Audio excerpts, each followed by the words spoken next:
Yahya runs a new Mexican restaurant in a trendy street in Tel Aviv. But less than a year after he opened his business, the war on Gaza began. Although the government has promised support to small ventures, he hasn't received anything. The rules that you need to have more than 1 year to see what you worked before the previous year, and they give you person, and I don't have 1 year. A lot of small businesses closed already because they didn't have the help and not a lot of work. We have here 3 or 4 restaurants and mini markets that already don't work. As part of a new amended budget, the government has promised money for companies that have run out of funds during the war. A survey by the Central Bureau of Statistics in November found 1 in 3 startup businesses have closed. Those that remain open reported significant losses. Streets like this in Tel Aviv are predominantly made up of small businesses, and some of the owners, which include reservist soldiers, tell us they feel neglected by the government and they're not being properly compensated for the loss of business and staff during the war. They also say they're sceptical that the new budget will fill the void. But many economists say the government's priorities are skewed, as money funneled to religious schools and illegal settlement projects remain intact, and small businesses are not being prioritised.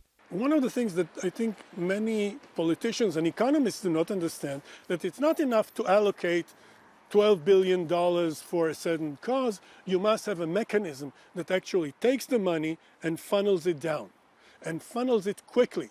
In Israel, we do not appreciate enough small businesses. We look down at them. And that's a big mistake, because these are the businesses that actually drive the economy. Maya understands this all too well. She's been a TV, theatre and children's entertainer for 25 years. Now she struggles to put food on the table. The worst was the minute it started, because the diary was full booked. So we came from 100% work to 0%.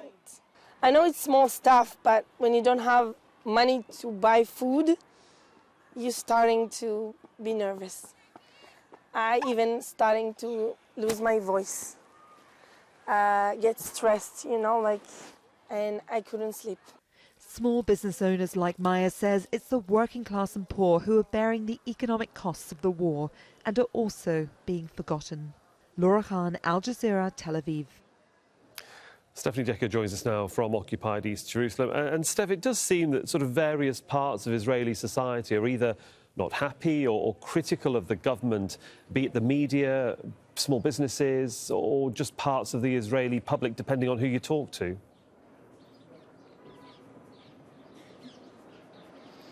Yes, well, to give you an example, this deal to get medicine to the captives inside Gaza, which really the Israeli government wanted to be hailed a success, particularly Benjamin Netanyahu, who issued a statement around 5 days ago saying that it was him who had tasked the Mossad with going to Qatar with a deal to get these medicines to the hostages. Well, that only really transpired yesterday. As to the details, Israelis woke up to some of the main headlines. First of all, here, the baby, this is the youngest captive inside Gaza. He turns 1 today. So this is pressure on the government, having him on the front page saying 104 days later, his family has done everything to try to get him out. And the headlines very critical, actually, of this medicine deal. You have another of the main newspapers saying bitter medicine. Why is that? And the headlines talking about the fact that this deal actually showed the mess, in quotes, in the security establishment. The fact that Benjamin Netanyahu was so eager to announce the deal, I just referred to that about 4 or 5 days ago, and that his defense minister, Yoav Gallant, yesterday only found out from a Hamas official that according to this deal, initially Israel was not going to inspect those aid trucks with the medicine. Now, this is something that Israel always insists upon. It is pretty unheard of to have trucks going into Gaza that aren't inspected by Israel. So as we saw unfold and as we reported yesterday, those aid trucks were ready to go. Then because of the outroar in the security establishment. They then went to be inspected by Israel, only then to be allowed into Gaza. So the irony here is that Benjamin Netanyahu, who already is under incredible fire, first of all, I don't think Israelis will ever forgive him for the events of October the 7th. They do hold him responsible. He has never taken any of that on board, but it now is a real backlash as the details are unfolding as to how that deal went on, and many people in the highest elements didn't know about these kinds of facts. So this is the mood here, and you were mentioning there that a lot of people are criticizing, yes, particularly the hostage families, also tens of thousands of people, you see them protesting in Tel Aviv every weekend, say that this government is not doing more to bring the captives back, that the war is not going to course, that they don't seem to know what they are doing. And I think these calls, as time goes on, and as people get more and more worried for the lives of the captives, those calls of criticism will keep increasing. Stefanie Dekker there for us in occupied East Jerusalem. Thanks, Steph.